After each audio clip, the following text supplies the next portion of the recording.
Hello all and welcome to WiscoTrains Railfanning on WiscoTrains.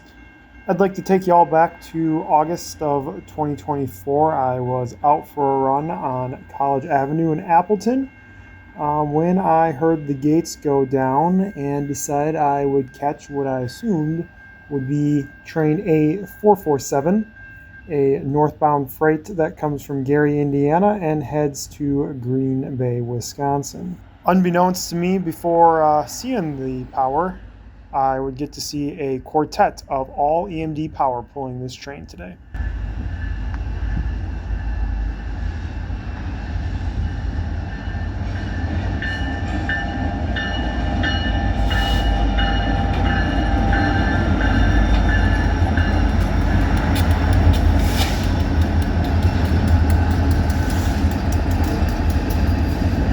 Four separate models were featured today on the freight. An SD70M-2, an SD75I, a wide nose SD40-2W in the North American scheme, and a more common SD60.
Thanks for watching this video. I know it's just a quick one, but this was a video that I've never gotten the chance to get out into the public and figured I would share. So thanks for watching, and thanks for watching WiscoTrains. Bye.